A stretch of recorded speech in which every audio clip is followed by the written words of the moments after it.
안녕하십니까. 저는 스트리미 고팍스의 그 준법 감시인을 맡고 있고 보고 책임자도 맡고 있는 조성길입니다. 반갑습니다. 굉장히 긴장되고 떨리기도 하고, 근데 이제 이렇게 또 많은 분들이 참석하실 줄 모르고 좀 오늘 강의가 좀 실질적인 도움이 될 수 있으면 좋겠고요. 저는 시트에서 한 26년 정도 근무를 했었고, 그 안에서 자금 세탁 업무를 한 10여 년 정도 했고, 그 컴플라이언스 쪽에 개인정보 보호 쪽에도 한 3, 4년 정도 일을 했습니다. 그 절반 이상이 컴플라이언스 쪽 업무를 담당을 했었고, 우연찮게 2000년도에 이제 고대법무대학원에 들어가서 졸업할 때 이제 그 국제자금세탁 방지 기구에 대한 이해라는 논문을 썼는데, 한 2년에 걸쳐 쓰라 그래가지고 굉장히 고생을 했던 기억이 있습니다. 그리고 이제 안 하려고 했는데 자꾸 뭐 하라고 그러더라고요. 이게 뭐 하는 사람인지 좀 얘기를 해야 이제 좀, 일단 캠스는 가지고 있고요. 영어로 땄습니다. 영어는 잘 못하지만. 미국에서 그 샌디에고 쪽에서 이제 MBA를 최근에 좀 받아서 왔었고요. 그리고 가상자산 업계 쪽으로 왔는데, 이 제 느낌이 뭐냐면, 옛날에 그 AML을 처음 우리나라에 도입할 때 제가 FIU 워킹그룹에 참석을 했었는데, 아무도 없을 때였죠. 그때 손으로 막 보고서 쓰고 STR 보고 쓰고 할 때였는데, 그때 느낌이 많이 들어요. 가상자산 쪽이라는 게. 근데 가상자산 쪽에 와서 AML이 그 프로그램이라는 게 굉장히 효과적인 방법, Effective Way to Combat Money Laundering이라고 하는데, 그게 이제 FATF에서 얘기하는 거잖아요. RBA, Risk Based Approach라는 게.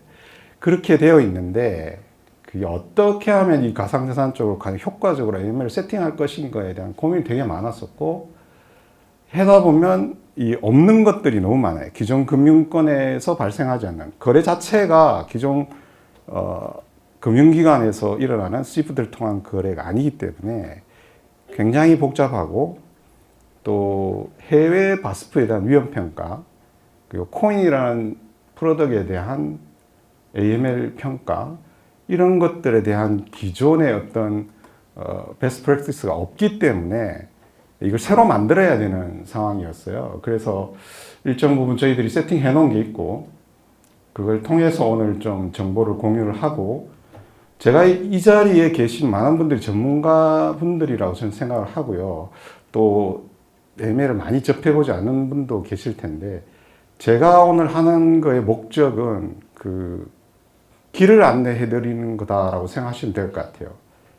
이 세세한 거를, 이 AML이라는 분야 자체가 굉장히 방대한데, 그 세세한 분야를 다 알 수는 없지만, 내가 필요할 때 어디서 어떻게 찾아낼 수 있는지에 대한 전반적인 큰 그림을 오늘 그리고 가시면 좋겠다라는 생각을 가지고 있습니다. 그래서 이제 본론으로 이제 들어가 보도록 하겠습니다. 이거 왜 알아야 되느냐는 분들이 있을 것 같긴 한데, 기본적으로 FATF나 FATF 스타일 리저널 바디나 에그몽이나 포브스 베로 그룹 정도는 국제기구가 어떤 일을 하는지는 알고 계셔야 돼요. 이게 여기에서 발간하는 아까 나중에 보여드리겠지만, 이 포브스 베로에서 하는 CBDQ라든지 FCCQ라든지 이런 것들이 우리가 바스프나 코인을 위험평가할 때 응용할 수 있는 대단히 유용한 자료들을 여기서 해마다 업그레이드하고 발표를 하고 있죠. FATF는 국제자금세탁 방지 기구인데, 이거 왜 알아야 되느냐? 이거 뭐 하는 데냐? 근데 이건 당연히 알아야 되는 거죠. 우리 업무 규정에 나와요. FATF라고. 업무 규정 5절에 보면 69조부터 72조까지인가 FATF에 대한 위험평가, 국가에 대한 위험평가를 이걸 참조하도록 돼 있어요.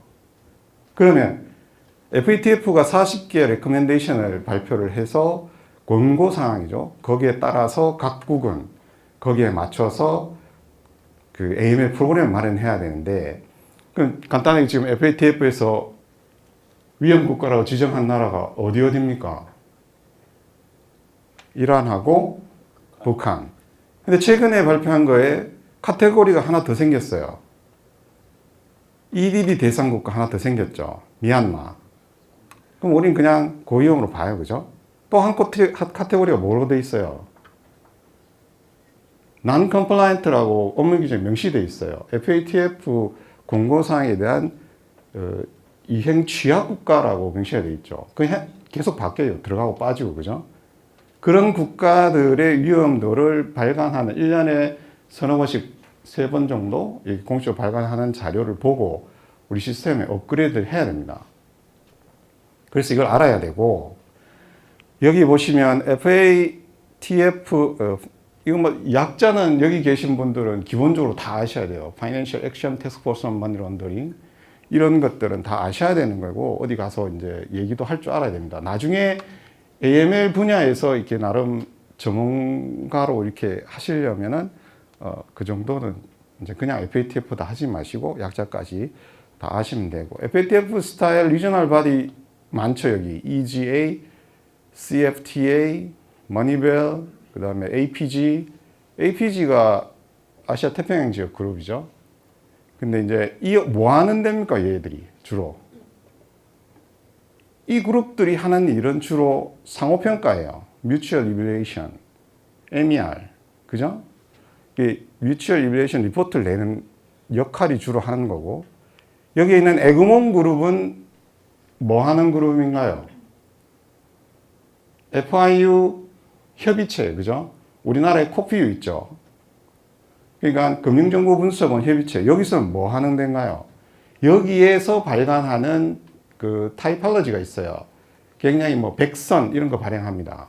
그러니까 자금 세탁의 유형에 대한 걸 전 세계 FIU끼리 모여가지고 엄선해서 발간을 해요. 그러면은 참고하면 되게 좋겠죠. 가상자산에 대한 것도 많이 나오고 있습니다, 요새. FATF에서도 14개 그 예시를 발표했는데 한국에서 나온 것도 하나 실려 있고, 그런 역할을 하는 거고, 또 뭐 합니까? 얘들은 국가 간 협력을 해요.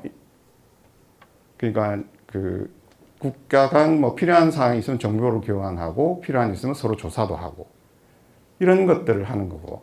그 다음에 버프스베러 그룹은 뭡니까? 금융기관 협의체, 민간 금융기관 협의체예요. 그죠? 13개 은행들의 이 모임이에요. 거기에는 여러분들이 이름 들으면 다 아시는 은행들이 들어가 있습니다. 뱅크 오브 아메리카, 도이치뱅크, 뭐 시티뱅크, 시티그룹, 뭐 JP 모간, 뭐 이런 뭐 HSBC, 스탠다드 차터드 이런 데들이 여기에 모여 있어요. 얘들은 뭐 해요? 아까 말씀드렸듯이 CBDDQ 업데이트하고 FCCQ 발표하고 주로 EDD 대상 고객들에 대한 철저한 관리를 요구하는 거예요. 이 옛날에 히스토리가 있는데 거기까지 얘기하면 길어지니까 그건 나중에 시간이 될 때 다시 한번 하고, 최소한 이 4개 국제기구는 알고 계셔야 된다. 그래서 여기서 뭘 하는지를 이제 뒤에 보시면은, 아까 FATF 리저널 바디에서 상호평가 한다고 그랬잖아요. 이게 여기 보시면 아까 머니벨도 있고 CFATF도 있는데, 이 캐리비안 CFATF는 좀 독특한 게 그쪽에는 마약이 어마어마하게 많이 유통이 돼요. 자기네들끼리 협약을 맺었어요. 그러면서 만약에 이제 마약 자금이나 도박 자금, 깽 자금을 몰수하면 기여분에 따라서 엠빵하자. 이런 게 아예 자기네들끼리 맺어놨어요. CFTA는. 그럼 이거는 뭘까요? 이거 위험도 등급이에요. 각국의 위험도 등급. 그러면 여기에 보면 IO가 있고 Effectiveness가 있고 Technical Compliance가 있죠. 이 Technical Compliance라는 게 R1부터 40개까지 가는 거예요. 이거는 뭐냐면 Effectiveness 레이팅을 하는 이유는 시스템이 잘 돌아가느냐. 우리가 그 FIU 검사를 받으니까 이런 말을 합니다. 너희들 규정 엄청나게 뭐 많이 잘 만들어 놨네? 세세하게 아주 잘 만들어 놨어. 그러면 그 규정이 제대로 돌아가는지 어떻게 관리하는데? 라고 물어봐요. 그럼 우리는 어떻게 관리합니까? 내 뒤에 강사분께서 내부 통제에 대한 설명하셨죠. 내부 통제를 해야 돼요. 이 규정들이 잘 지켜지고 있는지에 대한 관리를 해야 됩니다. 근데 이걸 보면 권고사항이 40개가 있고 그러면 그 권고사항들이 제대로 가고 있느냐? 여기에 보면 뭐 몰수, 기소 이런 내용들이 이쪽에 있거든요. 이거 안 지키면 자금 몰수도 하니 뭐 아니면 이거 안 지키면 기소도 하니 이런 것들이 이 effectiveness rating이고 technical compliance로 구분을 하는데 이게 ME, 뭐 SE 이런 거 잠깐 헷갈리시잖아요. 뭐 LC 여기 이쪽 부분하고 이쪽 부분하고 다른데 그 내용은 여기 제가 이제 compliant, largely compliant, partially compliant, NC가 non-compliant, NA도 있고. 근데 이 보면 여기서부터는 안 좋은 거예요. 밑으로는. 왠지 moderatine하니까 괜찮은 것 같은데 여기서부터는 레이팅이 안 좋아지는 거예요. 주로 LC나 C 쪽으로 가야 좋은 거고 effectiveness 레이팅 쪽은 high level effectiveness랑 substantial 여기까지가 괜찮아요. 이 밑으로는 크게 좋은 점수를 평가할 때 받지를 못합니다. 그럼 한번 봐야 되겠죠? 한국 어떻게 돼 있어요? 2020년도에 뮤추얼 이밸루에이션 리포트 나온 거에 보면 다 잘하고 있어요. 그죠? 이 substantial. 근데 moderate 되는 것들이 몇 개 있죠. 이 보면 financial intelligence 우리나라에 파이는 되게 잘하나 봐요. 근데 sanction 쪽이 좀 약해요. 그죠? investigating prosecution 쪽도 좀 약하다. 이렇게 나옵니다. 근데 이 밑에 technical compliance 보면은 여러분들이 우리 뭐 politically exposed person 이게 PC예요. partially compliant. 왜 그래요? 우리나라 법에는 뭐가 규정이 되어 있습니까? 내국인에 대한 PEP만 하도록 외국인에 대해서만. 그죠? 내국인은 안 해요. 그죠? 근데 글로벌리는 구분을 안 해요. 뭐 내국이든 외국인 우리 지금 뭐 정치인들 엄청 많이 하잖아요. 뭐 이상한 짓. 그래서 근데 그 사람들이 또 입법권자라서 안 들어와 있어요. DNFP라고 해가지고 이 부분이 우리가 되게 약한 부분 중에 하나인데 여기 보시면 이런 것들 이게 designated non-financial business and profession인가 이렇게 돼 있어요. 근데 우리가 업무 규정에 규정이 되어 있는 당연 고용 고객들 뭐가 있죠? 뭐 보석상, 뭐 환전상, 뭐 이런 것들 있잖아요. 근데 글로벌리를 뭐까지 포함해야 돼요?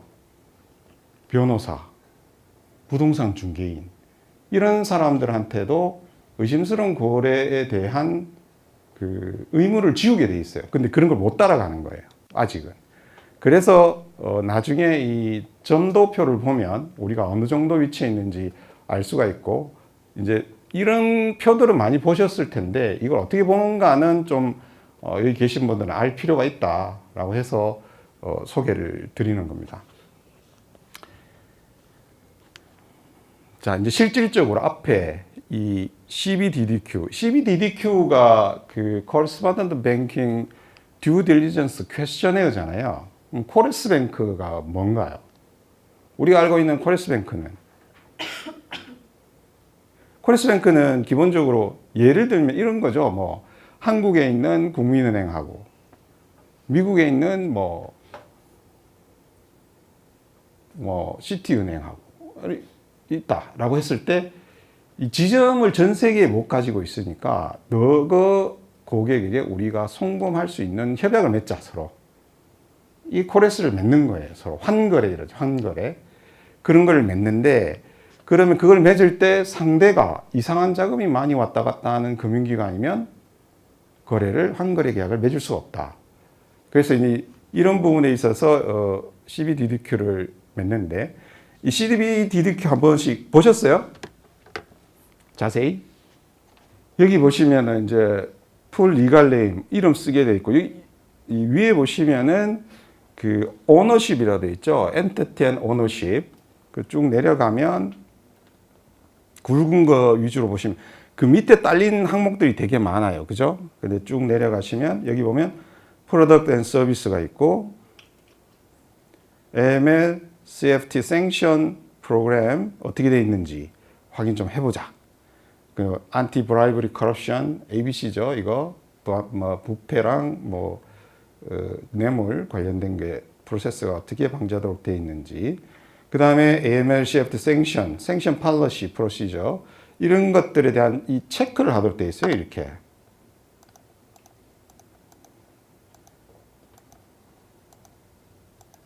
뭐 yes나 no냐부터 해가지고 prohibit냐, 뭐 EDD 대상이냐, 뭐 이런 것들이 이 항목들에 들어가 있습니다. 그래서 이 보면은 AML, CFT sanction risk assessment도 있고 이 굉장히 많아요. CBDDQ 안에는 KYC, CDD, EDD가 어떻게 되고 있는지 다 확인하도록 되어 있고 나중에는 모니터링, 리포팅을 또 어떻게 하거나 되어 있느냐. 그 다음에 페이먼트 트랜스페어런시 이런 것까지 다 되어 있습니다. 생션도 또 나오고. 근데 이 너무 많으니까 이번에는 얘들이 FCCQ를 냈어요.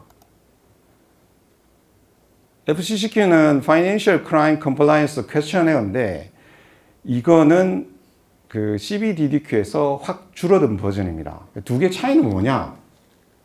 CBDDQ와 FCCQ 차이는 뭐냐라고 했을 때 볼프스베르그에서 얘기하는 거는 그 CBDDQ는 은행이 환거래 할 때는 반드시 CBDDQ 받아야 된다.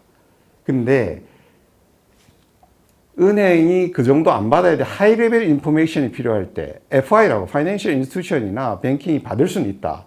대신 환거래 계약을 할 때는 반드시 CBDDQ 받아야 되는데 우리 같은 경우는 뭐예요? 우리 환거래 안 하잖아요. 그죠? 그래서 우리는 FCCQ를 사용해도 굉장히 무방하다. 여기도 보면은 엔티티 오너십 이렇게 나오는데 여기서 중간에 빠진 게 있어요. CBDQ에는 프로덕트 서비스가 있는데 여기는 그게 빠졌어요.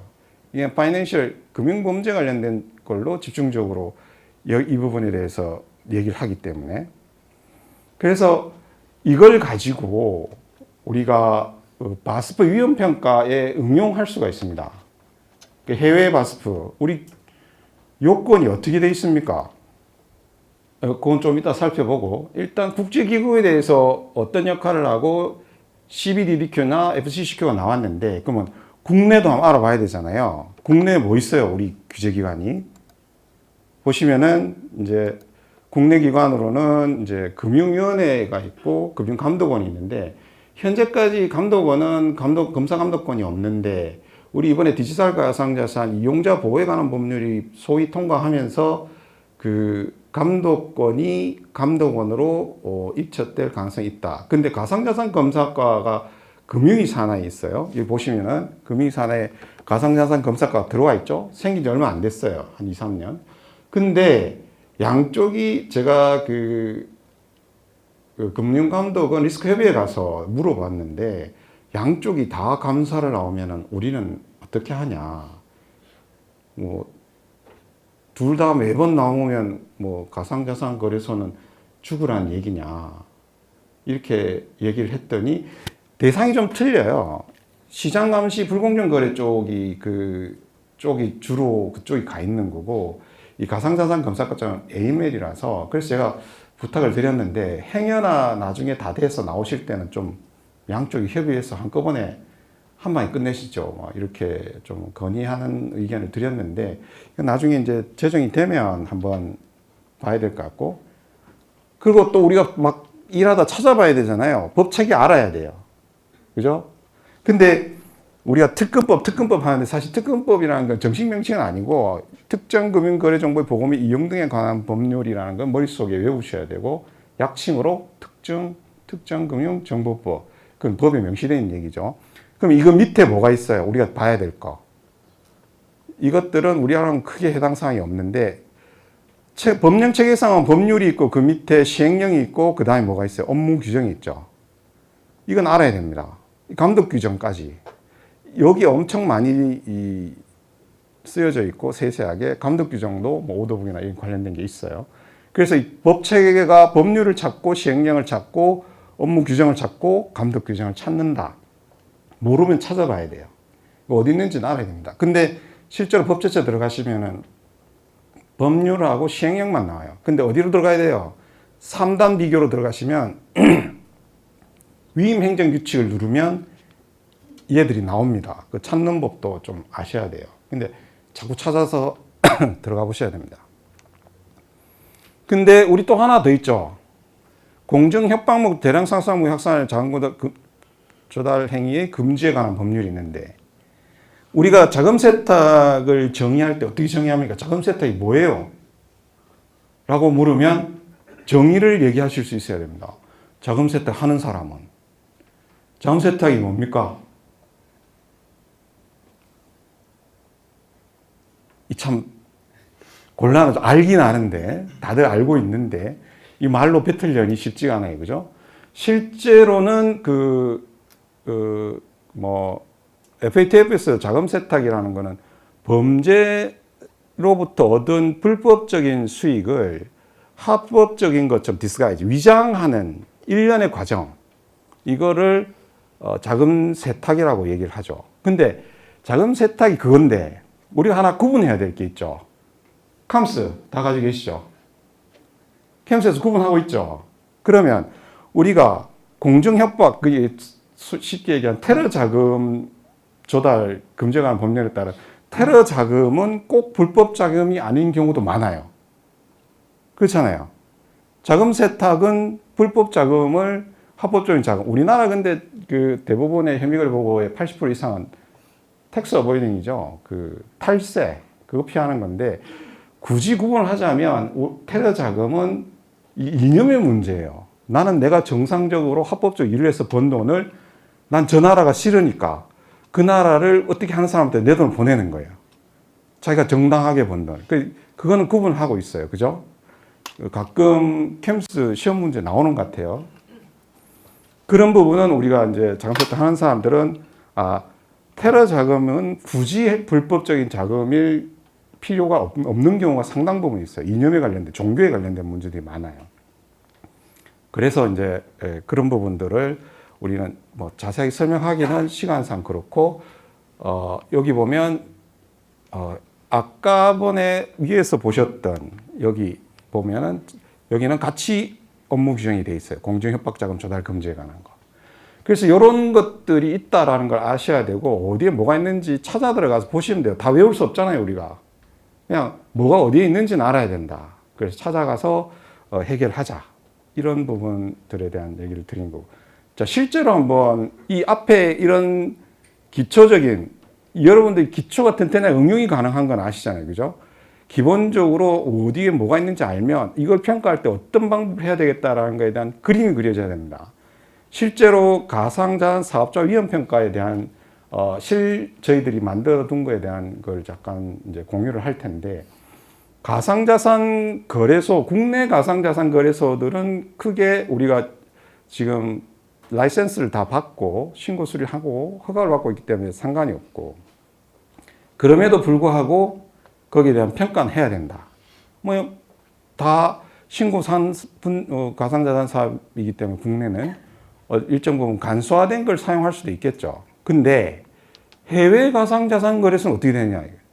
금융위가 보도자료를 통해서 해외 가상자산 거래소와 고객이 거래할 때는 본인에 대해서 할 수 있다. 그럼 조건이 하나 달려있죠. 자금 세탁 위험도가 낮다고 판단되는 거래소. 그럼 그 낮다고 판단되는 거래소 어떻게 판단할 거냐. 각 거래소마다 이런 자금 세탁 가상자산 사업자에 대한 위험평가 툴이 있을 거예요. 그게 뭐 간단한 체크리스트라든지 어떤 형태로든 가지고 있을 텐데, 저희도 체크리스트도 있고, 이렇게 결과 보고서를 내기도 하거든요. 이 케이스는, 지금 보여드린 케이스는 우리가 거절한 케이스예요. 바스프에서 바스프 관련된 뭘 보내왔더라고요. 아까 CBDQ 같은 거 있잖아요. 막 체크해서 보내는 거. 그런 자료를 보고 저희 툴에 집어넣어 본 거예요. 과연 얘들이 우리랑 거래를 할 수 있는 데냐 없는 데냐. 실제로 보고서를 한번 보여드리면,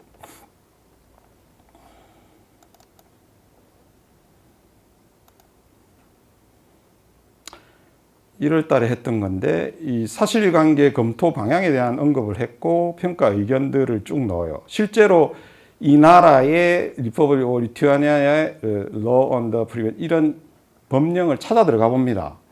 얘들이 만들어져 있느냐 안 만들어져 있냐 이런 것들을 찾으면 넣어주고 그다음에 의견을 냅니다. 얘들이 리투아니아 감독당국 법인 등록은 돼 있는데 라이센스를 받은지는 확인이 안 돼요.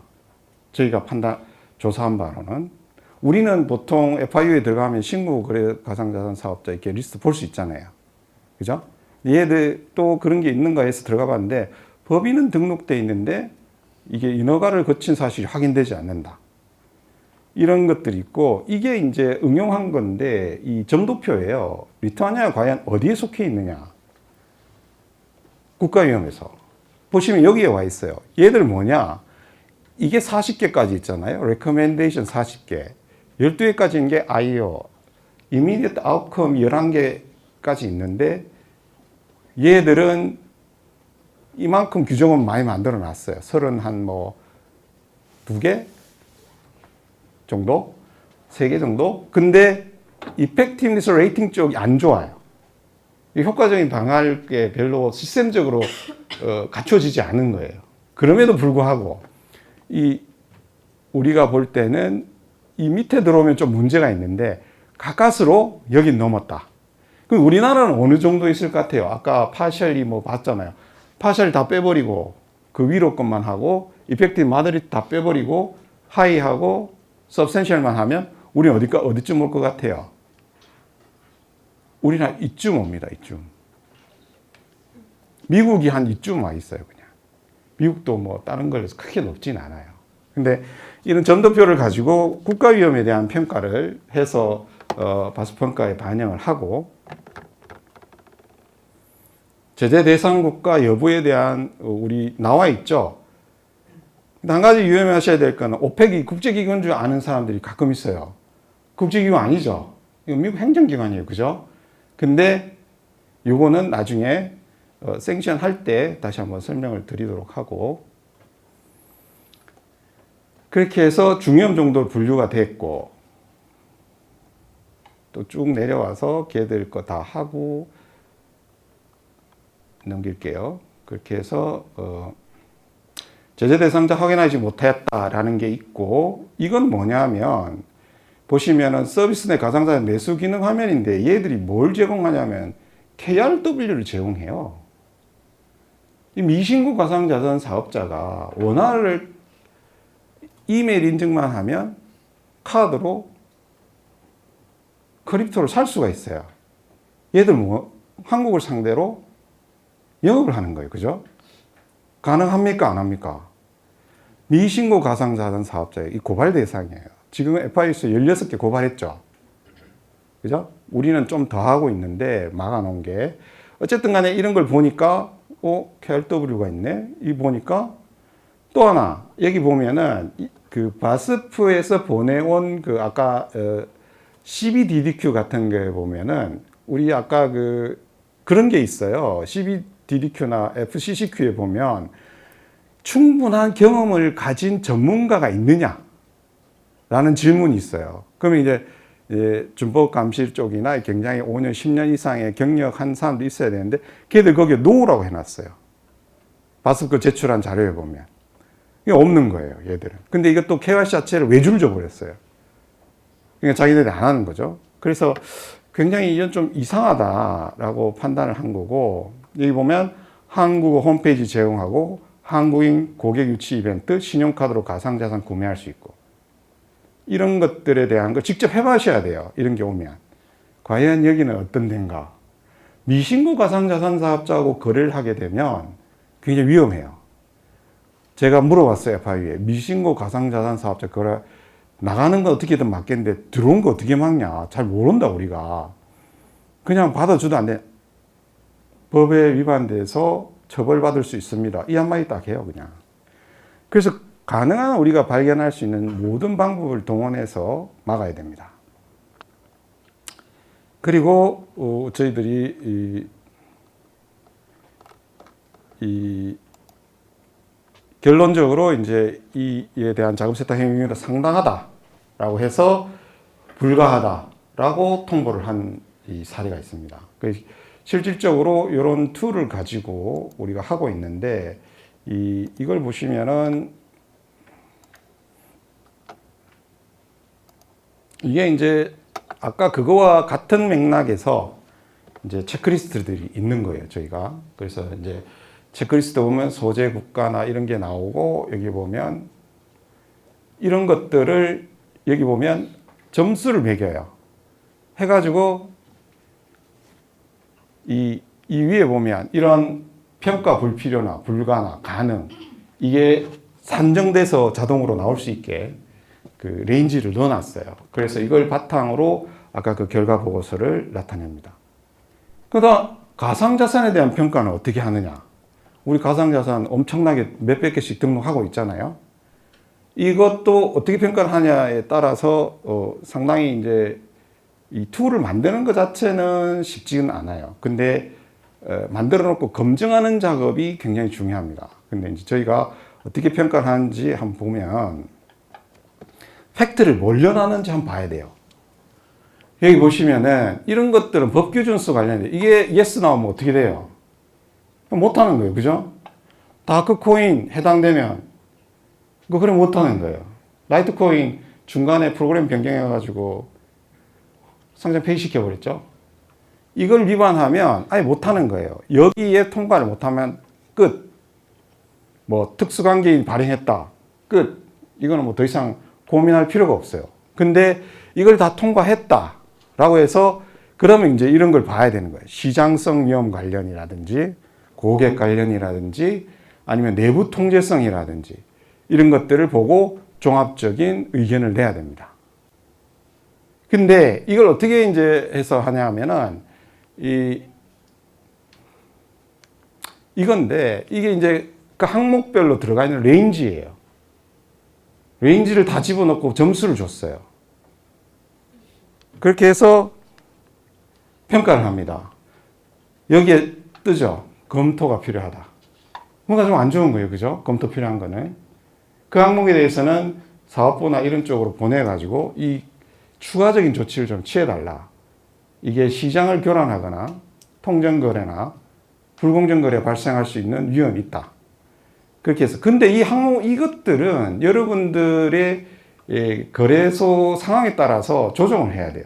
이게 정답이 아니에요. 저희가 이걸 나중에 했을 때 어떻게 검증을 했느냐 하면 이걸 만들고 난 다음에 86개 되는 가상자산을 전부 다 더 넣어봤어요. 여기다가. 근데 우리가 알고 있는 게 있잖아요. 되게 이상한 코인들 있어요. 보면 뭐 사업부 쪽에서도 이거는 좀 폐지하고 싶은데 어떻게 좀 구실이 없나 막 이거 찾는 것들 막 있어요. 근데 마땅히 없어요. 근데 그죠? 근데 그런 것들이 고위험으로 나오는지 안 나오는지를 봤어요. 근데 딱 86개 중에서 우리가 상장 폐지하고 싶은 게 한 2개 정도 있는데 그게 가장 고위험으로 나오는 거예요. 우리 툴에 따르면. 그럼 일단은 이 툴이 나쁘게 세팅되진 않았다. 그렇게 해서 이 툴에 대한 것들은 실질적으로 이제 보시면 알겠지만 이 데이터를 가지고 평가를 합니다. 저희가. 해서 뭐가 나오느냐. 자금세탁 위험평가 보고서를 내는데 법규 준수 이건 뭐 당연히 여기서 통과 안 되면 게임 끝인 거고 모니터링 되는지 안 되는지까지 들어가서 화면을 따서 붙입니다. 그렇게 하고 고객 관련된 것도 있고 시장 위험성 검토. 여기 보시면은 뭐 시가총액이 얼마인데 뭐 7일간은 약 11억 정도 거래됐다 이런 건데 이 부분은 조정할 필요가 있어요. 저희도 지금 고민하고 있는 부분 중에 7일은 너무 작은 거 아닌가? 뭐 외부의 권고사항들 좀 더 늘려볼까? 근데 현재까지 평가하는 거에 있어서 크게 문제는 없었다. 그래서 이 부분에 대해서 이제 보면은 시가총액 기준 3,274위 거래 지원. 뭐 이런 것들을 포함해서 내부 통제 관련돼서는 부정적 이슈, 코인 관련 이런 것들이 있었는지에 대한 것들을 살펴보고 발행 주체에 따라 지속 관리되어 있는지 이런 것들도 살펴봅니다. 그렇게 해서 파일을 WF 수행한 것, 그 다음에 가상자산 사업자 현황, 체크리스트, 정보 공개 현황 같은 것들을 종합적으로 해서 승인을 받고 자금세탁 위험 평가를 진행합니다. 시간 괜찮나요? 2분 남았어요? 할 얘기 많은데 오늘 그만해야 되겠네. 뭐 다음에 또 하든가. 예. 자, 뭐 너무 천천히 얘기했나? 괜찮죠? 예. 자, 그러면은 이런 것들에 했으면 여러분들 머릿속에 이 그림은 꼭 들어있어야 됩니다. 이 제일 중요한 거예요. 오늘 얘기하는 것 중에. 자금 세탁 라이프 사이클이 어떻게 되나? 내가 우리 직원들한테 맨날 라이프 사이클 얘기하는데 지겹다고 얘기하는데 꼭 알아셔야 되는 것 중에 하나예요. 예방, 탐지, 보고로 가는데 우리가 제일 처음 고객이 오면 신원 확인 및 검증을 해요. 그죠? 비대면이에요. 그죠? 그건 뒷부분에서 자세히 설명해 줄 거예요. 이 부분을 오늘 우리 뒤에 분이 설명할 거고 또 한 부분은 이제 STR 쪽에 설명을 드릴 거고 제가 이 부분 또 마지막에 설명을 드릴 건데 이때 못 막으면 85% 이상 이때 못 막으면 뒤에 15%를 잡아내기 위해서 엄청난 비용과 여기 계신 분들 다 비용이에요. 그렇잖아요. 뒷단이에요. 세컨드 디펜스, 그죠? First defense of line, second defense of line, third defense of line 이런 얘기 CBDDQ에도 있어요. 거기 그냥 뭐 first line of defense 되냐, second line of defense 되냐 항목이 있어요. 근데 알아야 되겠죠? 여기가 first line이에요. 처음 들어올 때 85% 이상 거기서 걸러낸다고 봐요. 나머지 15% 걸러내려고 우리가 여기 있는 거예요. 비용과 시간이 들어요. 나중에 보시면 되고. 그 다음, 이 세컨드 쪽은 우리가 보통 이제 여기서부터 시작인 거예요. 모니터링. 이게 AML 컴플라이언스 쪽이 2차 방어선이에요. 3차 방어선 어디예요? 여기입니다. 검사, 오딧. 이게 1, 2, 3차 방어선에 대한 얘기고, 그걸 이제 이쪽에서 우리가 보통 얘기하는 레이어링 단계죠. 3단계 중에. 처음에 그냥 집어넣는 단계. 돈 집어넣을 때 디파짓 하는 단계. 그 다음에 레이어링 할 때 막 거래 일으켜가지고 못 찾게 하는 거. 그 다음이 인티그레이션. 통합해서 잘 섞었네? 아무도 몰라. 딴 데로 싹 보내가지고 쓰는 거. 이런 건데, 이런 과정들이 우리가 다 하고 있는 거예요. 하나하나 설명하자면 길어지는데, 이것들이 기본적인 라이프 사이클이고, 거기에 덧붙여서 가는 것들이 우리가 RA도 하고, 뭐 보면은 상부에 보고도 하고, 신상품 뉴 프로덕트 어프루벌도 하고, 우리가 트레이닝도 하고, 직원들의 인식 제고도 하고, 뭐 이런 것들이 내부 통제도 하고, 컴플라이언스 테스팅도 인디펜던트 오디트도 하고, 이런 모든 일련의 과정들이 이렇게 돌아가는 거예요. 계속. 이거를 반드시 인식을 하고 내가 지금 어느 파트에서 일하고 있는지는 알아야 되잖아요. AML 하는데요. AML 뭐 하는데요? AML 하는데요. AML 해요. 그죠? 뭐 하는지, 어디에 위치해 있는지 알아야 나머지를 자기가 하는 일 이외의 거를 배워나갈 수 있다. 근데 지금 여기 이제 CTR은 없죠? 현재? 뭐 논란이 있긴 한데, 그 법령 해석은 나중에 따로 한번 저희끼리 논의해 보시도록 하고요. 아까 이 자금세탁 방지 3단계의 first line, second line, third line에 대한 디펜스에 대한 얘기는 여기에 맞물려서 가는 거고요. 제가 시간이 돼서 여기까지 하고 그 뒤에 이제 강사분들이 진행하도록 하고 혹시 궁금한 사항이 있으면 이거 다 끝난 다음에 해주시면 그때 질의응답을 한번 받도록 하겠습니다. 고맙습니다.